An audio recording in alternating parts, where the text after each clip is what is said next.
حضرت یونس علیہ السلام کی دوستی ہوگی حضرت جبریل امین سے، اور جناب جبریل ملنے آئے۔ حضرت یونس علیہ السلام فرمانے لگے جبریل میرا دل کرتا ہے مجھے اس بندے کی ملاقات کرا جو اللہ کا سب سے زیادہ عبادت گزار بندہ ہے۔ حضرت جبریل امین لے گئے دور دور فلسطین کے علاقے میں، اور لے جا کر ایک بندے سے ملاقات کرائی جس کی دونوں آنکھیں بھی کوئی نہیں تھی، دونوں بازو بھی کوئی نہیں تھے، دونوں پیر بھی کوئی نہیں تھے، اور اس بندے کی زبان پر لفظ بڑا کیا جاری تھے، یا اللہ تیرا شکر ہے، یا اللہ تیرا، بول کے کہیے یا اللہ تیرا، اے اللہ تیرا شکر ہے، شکر شکر کر رہا تھا۔ حضرت جناب سیدنا یونس علیہ السلام کہنے لگے میں نے تجھے عبادت گزار کو ملانے کو کہا تھا، تو کہاں لے آیا؟ حضرت جبریل کہنے لگے یا یونس یہ ہر چیز جانے کے باوجود اپنے رب کی رضا پہ راضی ہے۔ اس وقت دنیا میں نبیوں کے بعد جس سے اللہ سب سے زیادہ پیار کر رہا ہے وہ یہی بندہ ہے، یہ اپنے رب کی رضا پہ راضی ہے۔ اے تن میرا کنگھی ہوئے تے میں زلف سجن دی باواں، تے پوش میرے دی جتی بن جائے تے میں یار دی قدمی آواں، مارو مارو مینو مار مکاؤ کوئی عذر نہ پیش لے آواں، تے جے سونا ہی میرے دکھ وچ راضی، جے سونا ہی میرے دکھ وچ راضی، جے سونا ہی میرے دکھ وچ راضی تے میں سکھ نو چلے ڈاواں۔ مانا کہ جب اس حال میں راضی ہے تو بس ٹھیک ہو گیا، ٹھیک ہو گیا۔ وصل اچھا ہے نہ فراق اچھا ہے، بس جس حال میں محبوب رکھے وہی حال اچھا ہے، بس جس حال میں انہوں نے رکھا بات ٹھیک ہو گئی۔ اس میں اب انسان شکوہ کرتے پھرے کہ یہ کس طرح ہے وہ کس طرح، اپنے آپ کو مطمئن رکھا ہے۔ مشکل کے بعد جو آسانی آ، حضرت لقمان حکیم، ان کے نام پر قرآن مجید کی پوری سورت ہے۔ حضرت لقمان حکیم علیہ رحمہ آپ اپنے بیٹے کو نصیحت کر رہے تھے، کہنے لگے بیٹا کو مشکل آئے تو گھبرانا نہیں، کوئی مشکل آئے تو کرے بیٹوں کو سمجھ آ جائے کہ مشکل آئے تو، سمجھ آ رہی ہے بات کی، مشکل آئے تو۔ اور کیا خوبصورت جملے، بیٹے کو بٹھا کے کہتے ہیں بیٹا چھوٹی مشکل آئے گی تو اللہ بڑی مشکلات آسان کر دے گا، سمجھو چھوٹی مشکلات آئیں تو اللہ نے بڑی مشکلیں اس نے آسان کر دی۔ اور آپ کو بتاؤں اصل انسان ہوتا ہی وہ ہے جو مشکلوں میں جینے کا ڈھب سیکھ جاتا ہے، وہ بن جاتا ہے جو کرب کے حالات میں جینے کا سلیقہ سیکھ جائے۔ اپنے بچوں کو یہ سمجھانا، حضرت لقمان بیٹے مشکل آئے تو گھبرانا نہیں، بڑی کو ٹال دیتی ہے، وہ نیکی کا اور آسانی کا پیش خیمہ ہوتی ہے، اللہ اس کے بعد آسانی سمجھا رہے ہیں۔ کچھ دنوں کے بعد کہنے لگے آؤ فلاں اللہ کے نبی کی ملاقات کو چلیں، فلاں نبی علیہ السلام سے ملنے چلتے ہیں۔ اس زمانے میں جو نبی تھے ان سے ملنے چلے گئے۔ بیٹے کو بات یاد تھی، گھوڑے پہ بیٹھے، امام ابن جوزی نے اس کو لکھا ہے، گھوڑے پہ بیٹھے تھے دونوں کے پاس گھوڑے تھے۔ اب رستہ بہت زیادہ تھا، کھانا ساتھ لے لیا، پانی ساتھ لے لیا، رستہ لمبا تھا، صحرا کا علاقہ تھا۔ جب جانے لگے تو اتنی سخت گرمی ہوئی کہ گھوڑے بھی بے ہوش ہونے لگے، اچانک ایسی گرم لو چلی کہ گھوڑے بھی۔ اب دونوں باپ بیٹا جو تھے وہ بڑی جوش میں تھے کہ جانا ہی جانا ہے، گھوڑے سے اتر کر کے پیدل چلنے لگے۔ اب پیدل چلتے چلتے ذرا آگے گئے تو اب گرمی میں جتنا بندہ پیدل چلتا ہے اتنا پیاس بھی زیادہ لگتی ہے، تو پانی پیتے رہے، کھانا کھاتے رہے، کھانا پانی بھی ختم ہو گیا۔ تھوڑا آگے چلے نا، اس قدر تکلیف بڑی کہ حضرت جناب لقمان کے بیٹے کے پیر کے اندر ایک ہڈی پیوست ہو گئی، اتنی بڑی ہڈی تھی وہ اندر ہی چلی گئی، پیر خون کے فوارے گرنے لگے، بیٹا بے ہوش ہو گیا۔ حضرت لقمان اس کے سرانے بیٹھے تو بیٹا تھا نا، آنکھوں میں آنسو آ گئے۔ بیٹے نے آنکھ کھولی تو کہنے لگا ابا جی آپ تو صبر کرنے والے ہیں، آپ رو رہے ہیں۔ فرمایا بیٹے میں کیا کروں، میرے سینے میں جو دل ہے وہ ایک باپ کا دل ہے، تو باپ جو ہوا تیرا، تیری دکھ پر رونا آیا۔ بڑی مشکل سے دانت کے ساتھ ہڈی نکالی، ہڈی نکلی تو خون بھی چلا۔ صاحب زیادہ کہنے لگا حضور آپ نے تو کہا تھا ہر مشکل کے بعد آسانی ہوتی ہے، اور چھوٹی مشکل دیکھ کے اللہ بڑی سے بچا لیتا ہے، تو ہم تو اچھے کام چلے تھے، مشکل پہ مشکل، مشکل پہ مشکل، یہ کیا ہے؟ حضرت لقمان کہنے لگے بیٹا نہ تو رب کی حکمتوں کو جانتا ہے نہ پوری طرح میں جانتا ہوں، لیکن جو میں نے کہا تھا وہ بات سچی ہے۔ فَإِنَّ مَعَ الْعُسْرِ يُسْرًا إِنَّ مَعَ الْعُسْرِ يُسْرًا، اللہ ہر مشکل کے بعد آسانی عطا فرمائے گا، اور فرمایا میرا ایمان ہے کہ ضرور عطا فرمائے گا۔ یہ بات کہہ رہے تھے کہ سامنے سے دھواں اٹھا، اتنا سخت دھواں اٹھا کہ آپ نے سوچا شاید وہاں آبادی یا وہاں جاتے ہیں. وہاں چلنے لگے تو پیچھے سے کسی نے آواز دی ٹھہر جاؤ رکو. وہیں رک گئے. تھوڑی دیر گزری تو کہا رک جاؤ. جب رکے تو ایک بولنے والا بولا, کہنے لگا تمہارے لیے تھوڑی دیر کے بعد جانوروں کا بندوبست کر دیا جائے گا, کھانے کا بھی بندوبست ہو جائے گا, بچے کا پیر بھی صحیح ہو جائے گا, چلے جانا لیکن ذرا ٹھہرو. حضرت لقمان کہنے لگے بولنے والے تو کون ہے؟ تو کہنے لگے میں اللہ کا فرشتہ ہوں, میں اللہ کا فرشتہ ہوں. کہا اللہ کے فرشتے اور یہ سارا کچھ کیا ہے؟ تو فرشتہ کہنے لگا اصل بات یہ ہے کہ سامنے بستی پر مجھے عذاب نازل کرنے کا حکم ملا تھا, آپ بڑی تیزی سے آ رہے تھے. میں نے رب سے دعا کی کہ اللہ اس باپ بیٹے کی غلطی کوئی نہیں, مہربانی فرما. رب نے پہلے آپ کو صحرا میں الجھایا, پھر میری دعا کی برکت سے آپ کے گھوڑے ٹھہر گئے, پھر میری دعا کی برکت سے آپ کا پانی ختم ہوا, پھر میری دعا کی برکت سے آپ کے بیٹے کو زخم آیا, پھر میری دعا کی برکت سے سامنے سے دھواں اٹھا. فرمایا یہ جو تمہیں مشکل پہ مشکل آ رہی تھی, یہ تو میرا رب تمہیں عذاب سے بچانا چاہ رہا تھا. یہ جو تمہیں مشکل پر مشکل آ رہی تھی تو میرا مالک تمہیں عذاب سے بچا رہا تھا, تم سمجھ نہیں رہے تھے. حضرت لقمان نے بیٹے کی طرف دیکھا تو بیٹے کہنے لگے ابا جی بات بالکل سچی ہے, افضل الذکر لا الہ الا لا الہ الا, اور پھر پڑھنے لگے حسبنا اللہ و نعم الوکیل نعم المولا و نعم النصیر. یہ ورد ہونے لگے. بھائی جب تجھے مشکل آتی ہے, آزمائش آتی ہے, تو اس وقت سمجھتا ہے پتہ نہیں میرے ساتھ کیا بننے لگا ہے. اللہ تبارک و تعالیٰ چھوٹی مشکل دے کے تجھے بڑی سے محفوظ رکھتا ہے, چھوٹی بیماری دے کے تجھے بڑی سے محفوظ رکھتا ہے. بلکہ میں ایک دفعہ ایک تکلیف میں, ایک آزمائش میں مبتلا ہو گیا, تو میں نے اپنے حضرت سے کہا کہ حضور سارے دکھ کٹھے ہی آ گئے, کیا کیا جائے؟ تو آپ فرمانے لگے بڑے خوش نصیب ہو, جوانی میں اللہ نے دکھ دے دیے, بڑھاپے میں آئے تو برداشت نہیں ہوتے. یہ تو بڑے وقت پہ آ گئے, شکر ادا کرنا چاہیے. اس زمانے میں برداشت نہیں ہوتے, اب آسانی ہے, ان کو برداشت کرو, ہمت کرو. میرے بھائی یاد رکھیں آزمائشیں تکلیفیں آپ کو بڑا کرنے کے لیے آتی ہیں. ہم آزمائش کو برا جانتے ہیں, دکھ کو برا جانتے ہیں. دکھ تو بڑے پیارے ہوتے ہیں, یہ رونے کا سلیقہ سکھاتے ہیں, یہ اللہ کو منانے کا طریقہ سکھاتے ہیں, یہ مسجد میں جانے کا. وہ جو سکھی بندہ ہے نا, سکھی, مجھے ایک صاحب کہنے لگے دو قسم کے لوگ مدینے سے آتے, مدینہ شریف پوچھنے لگے, کہنے لگے حضرت جی دو قسم کے بندے ہیں, کچھ واپس جاتے ہوئے تڑپ رہے ہیں, کچھ تصویریں کھینچ رہے ہیں رخصتی کے وقت, فرق کیا ہے؟ تو میں نے کہا وہ جو تصویریں کھینچ رہا ہے وہ امیر آدمی ہے, اسے پتا ہے کہ میں پھر ٹکٹ لے لوں گا, مہینے کے بعد پھر آ جاؤں گا. اور یہ مدینہ چھوڑتے ہوئے تڑپ رہا ہے, یہ کوئی غریب ہے, یہ کہہ رہا ہے پتہ نہیں دوبارہ موقع ملے کہ نہ ملے. یہ دکھی ہے, یہ آزمائش میں دکھی. سکھی بندہ تو مکے جا کے نہیں روتا, وہاں بھی کھڑا ہے ڈٹ کے کھڑا, دکھی کوئی نہیں تو روئے کیسے, روئے کیسے؟ دکھی دی گل دکھی آئی جانے, دکھی دی گل. کیا خوبصورت لفظ ہے میاں صاحب کی, اور لفظوں میں حسن دیکھے کہنے لگے دکھی دی گل اے دکھی آئی جانے, تے سکھی نو کی خبراں, تے یار جنہ دے موت نے مارے روندے نہیں تک تک قبراں. یہ مشکل مرحلہ ہوتا ہے, جب انسان تکلیف میں ہوتا ہے پھر اسے احساس ہوتا ہے, اور تکلیف والے کو ہی تکلیف والے کی تکلیف کا احساس ہوتا ہے. جب آپ کو اللہ مشکل دیتا ہے تو سمجھ لے رب آسانی دینا چاہ رہا ہے, جب تیز دھوپ آتی ہے تو سمجھ لے اللہ گرم ہوا گزار کے ٹھنڈی بارش برسانا چاہ رہا ہے, اور جب چاروں طرف سے گھٹن ہو, پنجابی میں کہتے ہیں گما لگ جائے, تو پھر سارے بول کے کہتے ہیں اب جو طوفان آئے گا وہ سخت ہی آئے گا. اس لیے کہ گھٹن جتنی زیادہ ہوتی ہے پھر فضل بھی اتنا. حضرت نوح علیہ السلام کی قوم کو حضرت نوح علیہ السلام نے 1500 سال سمجھایا ہے. 15 کچھ لوگوں نے 950 سال لکھا ہے نا, اعلیٰ حضرت نے لکھا ہے 1500 سال عمر ہوئی حضرت نوح علیہ السلام.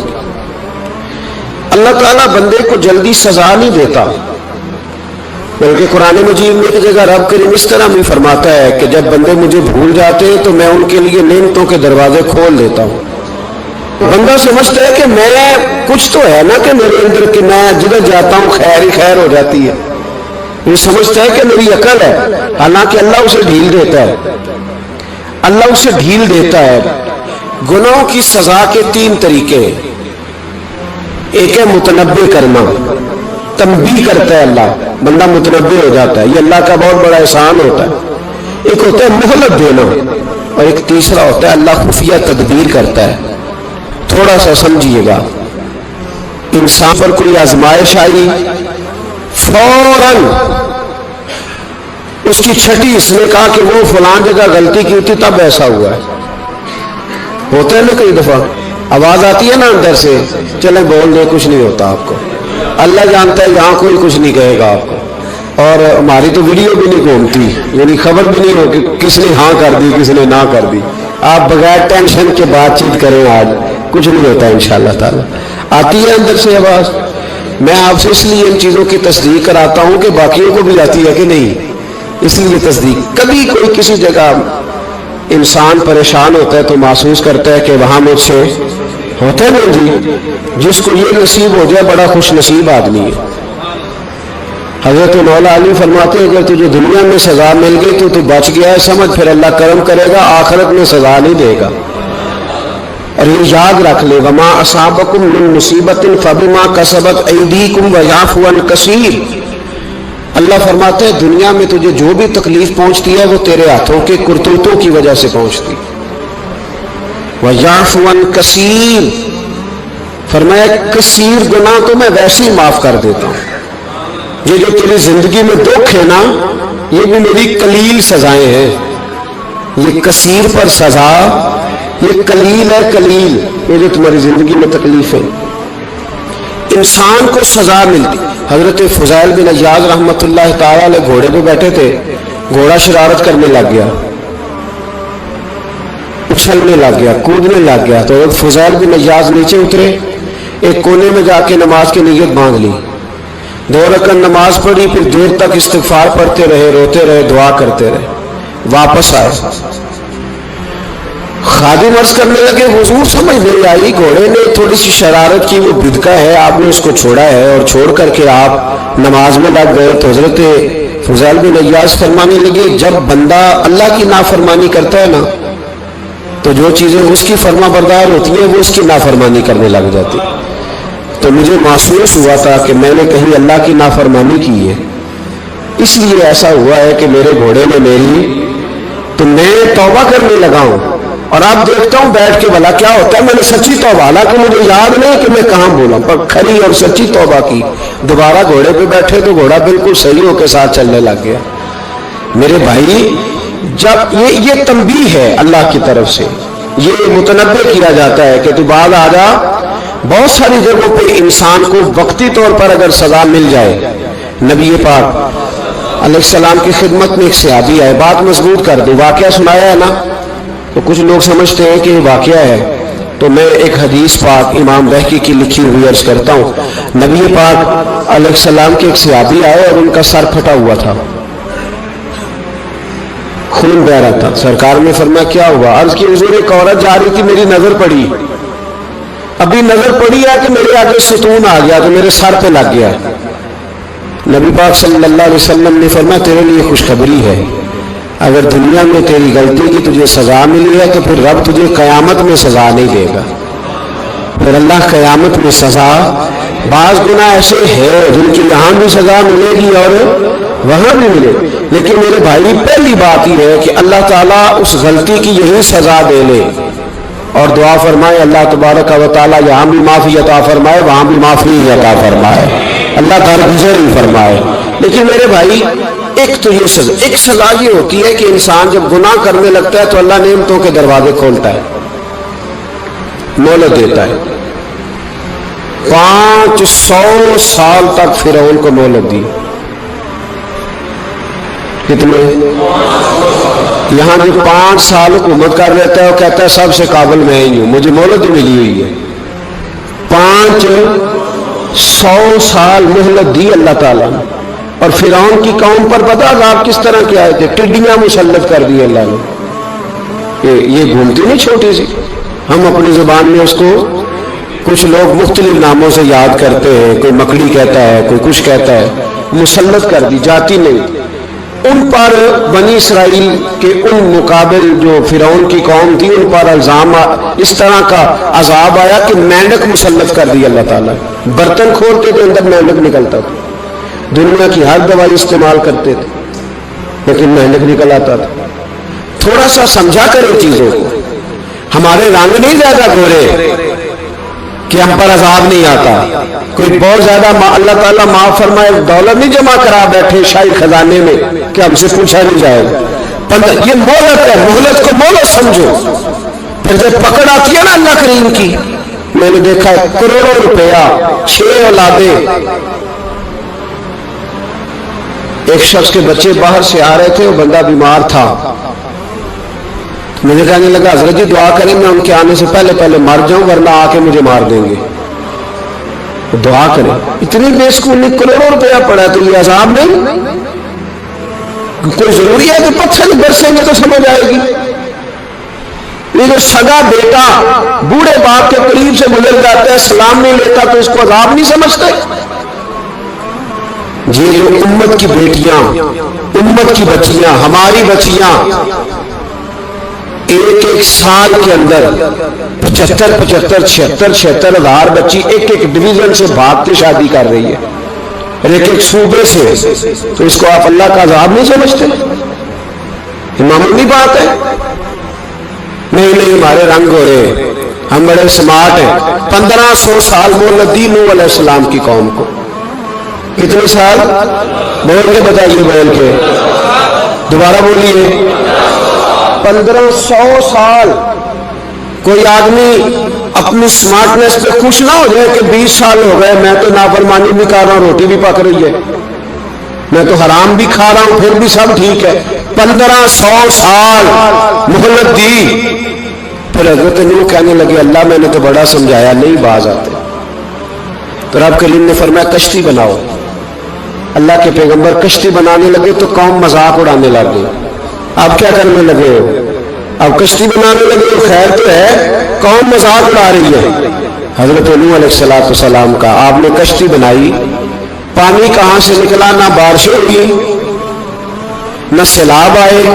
ایک تندور تھا اس کے اندر سے پانی نکلنا شروع ہو گیا. کبھی تندور سے بھی پانی نکلا ہے, پر جب نکالنے والا چاہتا ہے تو وہاں سے بھی ایک تندور سے پانی نکلا. اتنا نکلا اتنا نکلا اتنا نکلا کہ قوم ساری ڈوب گئی. قرآن مجید کے صفحات شہادت دیں گے کہ حضرت نوح کی قوم کا بچہ بہ گیا. بچے صرف وہ تھے جو حضرت نوح کے ساتھ ہو گئے, تباہ ہو گئی. اللہ بے نیاز ہے, بے نیاز. 1500 سال مہلت ملے اور تو پھر بھی کہے رب بڑا کریم ہے معاف کر دے گا. 1500 سال تجھے گنجائش دے اور تو کہے کوئی نہیں بات معافی ملنی چاہیے ابھی بھی. میرے بھائی حضرت صالح علیہ السلام کی قوم, حضرت صالح نے تبلیغ شروع کی تو کہنے لگے پہلے معجزہ دکھاؤ. جی آج کتنا لوگ معجزے مانگتے ہیں. آج بھی لوگ کرامتے اور معجزے, اللہ معاف کرے جو چیزیں معجزہ تو ہو نہیں سکتا, لیکن آج بھی لوگ, آپ یقین کریں, کہتے ہیں یہ بڑی نمازیں پڑھتا ہے تو پھر بخشا کیوں نہیں گیا, پھر کیوں نہیں منو سلوا کیوں نہیں اترا اس پر, پھر میں بھی اسی طرح ہی ہوں, کیا اس کے اندر خوبی آ گئی. مولوی بھی ویسے ہی ہے, صوفی بھی ویسے ہی ہے. لوگ مانگ نہیں رہے, لوگ دلیلیں مانگ نہیں رہے. ابھی بھی لوگ بحث نہیں کرتے. کیا فرق آ گیا جی, ویسے ہی ہیں سارے. اللہ تعالیٰ سے ڈرنا چاہیے. ہمیں سامنے والے کی طرف دیکھ کر صحیح ہونے کا حکم نہیں ہے, ہمیں اپنی اصلاح کا حکم ہے. اپنی طرف دیکھ کے اپنے آپ کو ٹھیک کرنے کا. الزام لگا کے گزر جانا اس کا کوئی مطلب ہے. سنو اور یاد رکھو, حضرت صالح علیہ السلام سے کہنے لگے پہلے معجزہ دکھائیں. تو حضرت صالح علیہ السلام نے فرمایا اونٹ کہاں سے پیدا ہوتے ہیں؟ کہا اونٹنی کے بطن سے. فرمایا آؤ میں تمہیں پہاڑ کے اندر سے اونٹنی پیدا کر کے دکھاتا ہوں. کہاں سے؟ پہاڑ کے اندر سے. حضرت نوح ساتھ لے کے گئے تو پہاڑ کے اندر سے اونٹنی نکلی, اور اونٹنی بھی گابن تھی, اس کے پیٹ میں بچہ, اور اونٹنی اتنا دودھ دیتی تھی کہ ساری بستی دودھ پی جاتی تھی, پھر بھی دودھ بچ جایا کرتا تھا. لیکن حضرت نوح علیہ السلام نے فرمایا تم نے دیکھ تو لیا, یہ اسے یہ جتنا دودھ دے گی روٹی بھی اتنی کھائے گی. ایک دن تم سارے پانی پیو گے, ایک دن یہ سارا پانی پیا کرے گی. ایک دن تم سارے باقی جانوروں کو گھاس کھلاؤ گے, ایک دن یہ اونٹنی. اونٹنی کا نام کیا؟ ناقۃ اللہ, اللہ کی اونٹنی. کس کی اونٹنی؟ نام کیا ہے؟ اللہ کی. یہ اللہ کی اونٹنی ہے. تو حضرت نوح علیہ السلام کی اونٹنی فرمایا اس کی بے ادبی نہ کرنا. باز نہیں آئے لوگ, باز نہیں آئے. کہنے لگے کہ دودھ دینا تو ٹھیک ہے, پر یہ جو سارا پانی پی جاتی ہے نا, یہ صحیح نہیں. یہ جو ساری گھاس کھا جاتی ہے یہ نہیں ٹھیک. دودھ دینا تو ٹھیک ہے پر یہ نہیں صحیح. آپ نے فرمایا اسے کچھ نہ کہنا, اللہ کی اونٹنی ہے. میں کہا کرتا ہوں ان لوگوں نے ناقۃ اللہ کی بے ادبی کی. حضرت نوح علیہ السلام کی اونٹنی کی ٹانگیں کاٹ دی, صالح علیہ السلام کی. اور دیکھو اللہ بڑا بے نیاز ہے, اگر پیدا کرنا جانتا ہے تو حفاظت کرنی نہیں جانتا. لیکن رب کریم نے فرمایا نہ کرنا. انہوں نے ان کے پیر کاٹ دیے, کانوں کو چھریاں لگائیں. اونٹنی جب مر گئی, اونٹنی اللہ تبارک و تعالیٰ کی اونٹنی جب مر گئی تو حضرت صالح علیہ السلام کی قوم پر رب کریم نے زلزلہ بھیجا.